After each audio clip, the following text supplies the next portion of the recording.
Welcome to Jobbed Out, the wrestling editorial that reminds you, as George Costanza once said, it's not a lie if you believe it.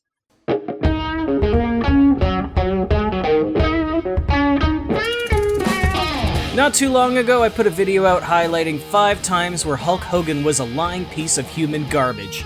It was mostly received well, though some little Hulkamaniacs were very displeased that I would dare say bad things about their hero brother. In that video, I specifically said this: there are so many more of these kinds of provably false stories that I can do an entire second list. And you know what? I think I will. Maybe I'll save it for his birthday next year, though. Well, guess what, dude? Unlike the subject of today's video, I wasn't lying, so happy birthday, Hulkster. This is Freaks 5 more times that Hulk Hogan was a lying piece of trash. Do you wanna be in my game, my game, my game? Wanna be in my game? Oh yeah! Do you wanna be in my game, my game? Number 5. Hulk Hogan was almost in Metallica. That's right, we're starting out strong here. This is one that a lot of people already know about, which is why it's so low on the list, but here we go. In 2010, Hulk Hogan once told the UK Sun, "I used to be a session musician before I was a wrestler. I played bass guitar. I was big pals with Lars Ulrich, and he asked me if I wanted to play bass with Metallica in their early days, but it didn't work out." Enter Howard Stern, who flat out had the opportunity to ask Lars Ulrich on the air about it. Lars's response? Hulk who? Ouch. Burned by the drummer. Damn. It gets better though, as after Ulrich went on record saying he'd never heard of the Hulkster, Hogan changed his tune, later claiming in an interview with Noisy that he heard the band needed to replace their bass player, so he sent letters and audition tapes in. Of course, it's not hard to put 2 and 2 together even without Howard Stern, as Hogan became a wrestler in 1977, and Metallica didn't form until 1981, which means, just like the Elvis Presley entry, either Hogan is a time traveler or a big obvious liar.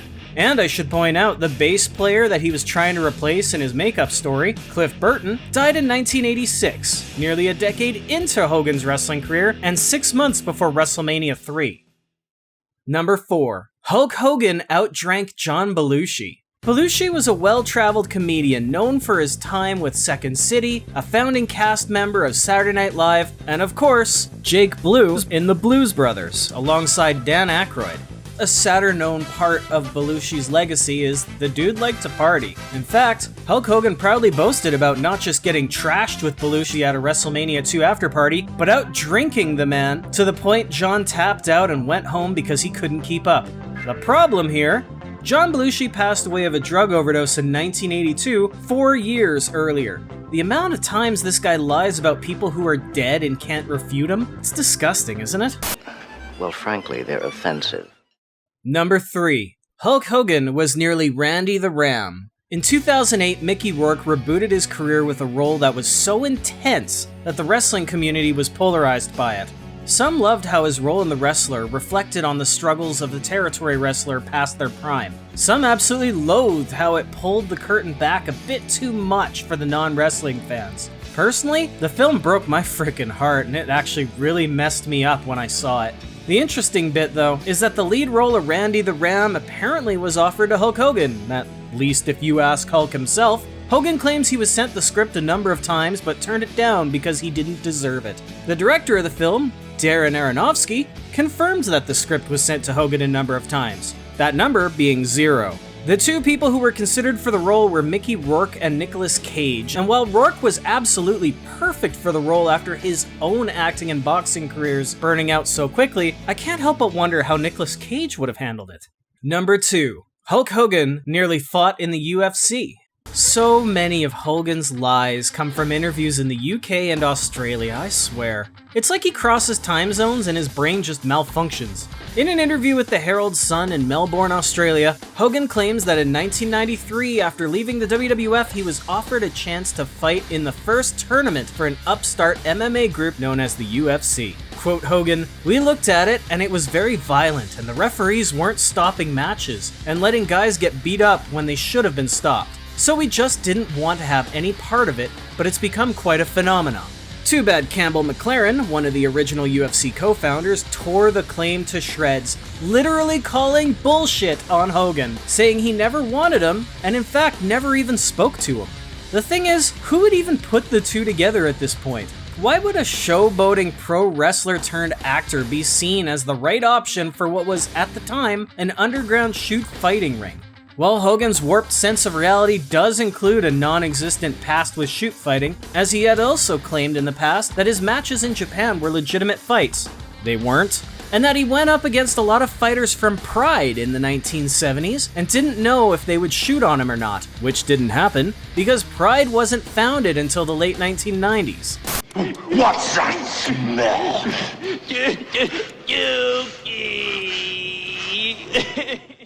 Before we get to number 1, here's an honorable mention. Hulk Hogan's take on the Montreal Screwjob. This is an honorable mention because it doesn't so much show that Hulk Hogan is a liar as much as it highlights how he's got an incredibly warped sense of time and space and no regard for the other people in it. It's no surprise Hogan and Bret Hart have had their issues, with backstage arguments well documented by now. While Hogan released his sour grapes with perhaps the most inaccurate recalling of history ever. Take a drink for everything you notice is wrong here, and let me know how plastered you got by the end of the video. I present to you Hulk Hogan retelling the Montreal Screwjob. Well, Bret Hart was supposed to lose to Shawn Michaels, I think WrestleMania, whatever the hell it was, 16 or 17, I don't know, where all the fans were yelling, Bret screwed Bret. Bret told Vince McMahon, I'm not losing to Shawn Michaels in Canada. And they went out there and Shawn Michaels pulled a fast one on Bret Hart and held him down and pinned him, and Bret couldn't do anything about it. And the so-called excellence of execution that was supposed to be the greatest wrestler of all, little teeny Shawn Michaels held him down and embarrassed him. So Bret Hart was being a horse's ass, saying he wouldn't lose the match, and Shawn Michaels pinned him anyway. I'll give him credit, at least Hogan didn't lie about who was in the match. So with all that said and done, with all the many made-up stories to pad the resume of somebody who legitimately had one of the greatest careers in the business, what is the number 1 time Hulk Hogan proved to be a lying piece of trash? Number 1. The Undertaker broke Hulk Hogan's neck. It's late 1991. The WWE had put almost an entire year into promoting a young redhead known as The Undertaker to the moon as he quickly became the company's new big bad. He destroyed the likes of Koko Beware and Jimmy Superfly Snuka before setting his sights on the WWE Championship. Then, Survivor Series comes. As recanted by The Undertaker after his recent retirement, Hogan had approached him and stated that he was dealing with a neck injury, so protect his head. The young new guy not only has to do the job well and get fans to buy the story, but now he has the knowledge that if he hurts the biggest name in the entire industry, his career could end up in smoke. So, no pressure. The match goes on and Undertaker performs the safest tombstone he could ever perform, and Hogan hurt his neck. Boom. I give him the tombstone. As soon as my knees hit, I hear, oh! I was 24, 25 years old, and, I just crushed Hulk Hogan, right? That's what's going through my head. I go backstage, and I was asking, where's Hulk at, right? And he's always laying on Vince's office floor. Can you feel this? Can you do that? And then I hear somebody get my wife and kids on the phone. 6 days later, McMahon took the title off of The Undertaker and put it back on Hogan, just as a master politician had intended.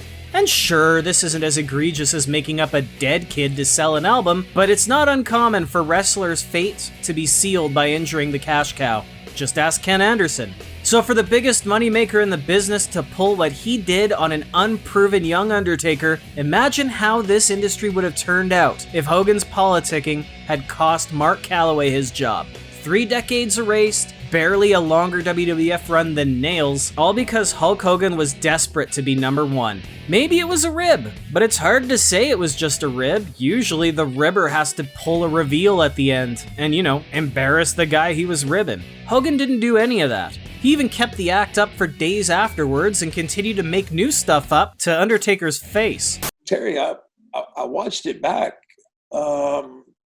Your head never hit. He's like, well, brother, what it was you had me so tight that when we came down, I had nowhere to move. And that's what jammed my neck. Okay. Then I knew, I was like, okay. I kind of realized, okay, I know what you're all about. So there you have it. 5 more times that Hulk Hogan was a lying piece of garbage. And technically, It's many more than that. If I include passing mentions, these 2 videos came to 16 or 17 times. What a shame that he has to resort to being that kind of person despite all his real, actual successes. So I want to ask you, of the many lies that Hulk Hogan has told over the years, which ones bother you the most? Let me know in the comments, and be sure to subscribe to the channel for more, because I want you to be a part of this conversation too. For now though, I better get my shoulders off the mat, so thank you for tuning in to Jobbed Out. I'll catch you next time.